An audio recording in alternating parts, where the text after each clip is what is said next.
अब दोनों इमेजिनेशन में अंतर क्या है? अगर वुड लिख रहे हैं ना तो वो इमेजिनेशन की पॉसिबिलिटी है, यानी कि वर्ल्ड में ऐसा होता है, दुनिया में ऐसा घटित होता है। यानी कि क्या घटित होता है?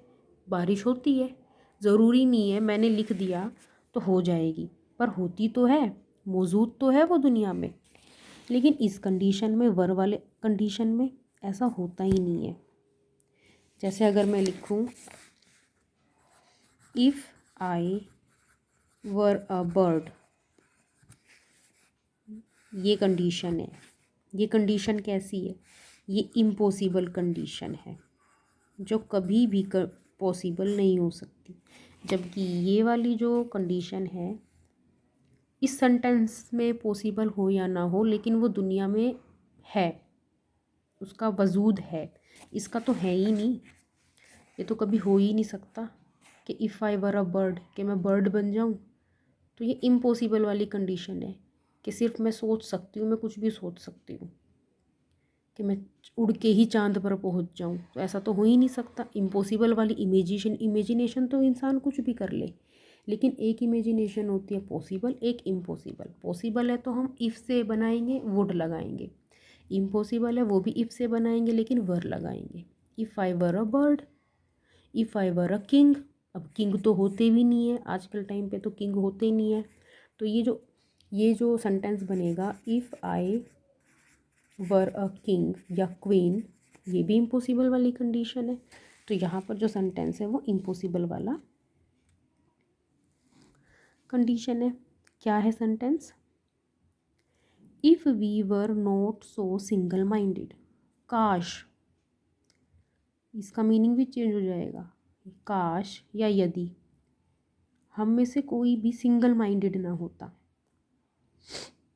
सिंगल माइंडेड का मतलब सेल्फ, एक वो सेल्फिश, सेल्फ माइंडेड, जो सिर्फ अपने बारे में ही सोचता रहे। तभी तो युद्ध होते हैं, तभी तो हम वेल्स को हार्म पहुंचाते हैं, फिशरमैन दूसरी मछलियों को हार्म पहुंचाता है।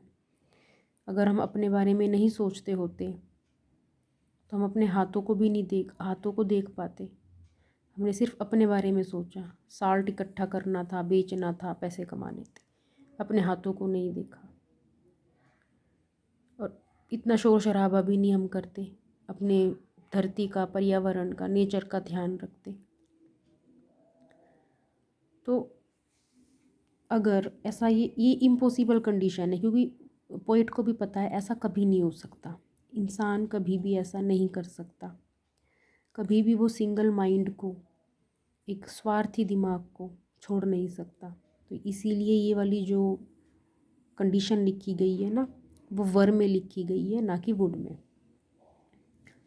अबाउट कीपिंग, अबाउट का मतलब के बारे में, किसके बारे में उसकी सोच सेल्फिश है। आवर लाइफ्स मूविंग, सिर्फ हर एक इंसान को अपनी अपनी जीवन के बारे में है। एंड फॉर वंस, और सिर्फ एक बार के लिए। फिर कभी कह रहा है, फिर पोइट फिर से दूसरे तीसरे सेंटेंस में वही बात कह रहा है कि सिर्फ एक बार। कुड डू नथिंग, क्या हम ऐसा नहीं कर सकते, हम कुछ करें ही ना। परहैप्स, शायद। अ ह्यूज साइलेंस, एक बहुत बड़ी चुप्पी। माइट इंटरप्ट दिस सैडनेस, यहाँ पर एक कंट्राडिक्शन है, एक वर्ड आता है कंट्राडिक्शन।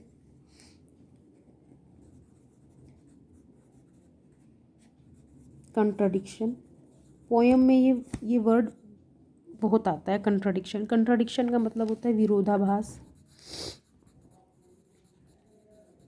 विरोधाभास, जैसे यहाँ पर विरोधाभास आया था, ये ये ये विरोधाभास है।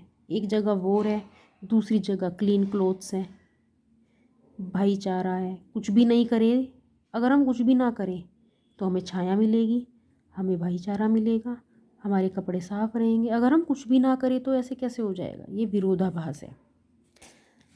कुछ भी नहीं कर रहे हैं लेकिन कितना कितना मिल रहा है, हमारे कपड़े भी साफ़ सुथरे हैं, किसी के गलत किए हुए कामों का आरोप हमारे ऊपर नहीं है, भाईचारा हमारे पास है, सुकून हमारे पास है। कब? जब हमने कुछ किया ही नहीं। ये विरोधाभास है। यहाँ पर भी विरोधाभास है कि सिर्फ एक बार अगर हम कुछ भी ना करें तो शायद हमारी जो चुप्पी है, माइट भी कंडीशन के लिए आता है। इंटरप्ट का मतलब होता है बीच में टोक देना हमारी सैडनेस को। इस वक्त हम सैड हैं, अगर हम कुछ भी कर रहे हैं दुनियादारी में, जो भी कुछ काम कर रहे हैं, तो हम सैड हैं, हम दुखी हैं। अगर हम ये काम करना छोड़ दें तो शायद हमारा वो जिस क्षण में हमने वो काम छोड़ दिया, हमारे दिमाग में दुनिया भर की टेंशन है अपने घर परिवार के लिए, किसी भी चीज़ के लिए, अगर हम एक क्षण के लिए उसको छोड़ दें तो परहैप्स शायद हमारी जो दुख है वो इंटरप्ट हो जाए, टूट जाए। दुख ही टूट जाएगा, दुख ही ख़त्म हो जाएगा। कब? अगर हम कुछ भी ना करें, हम करना ही छोड़ दें।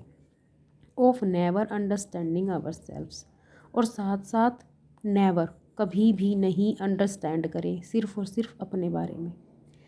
And of threatening ourselves with death, और ना ही कभी हम डर कर रहें, मृत्यु से डर कर कभी ना रहें।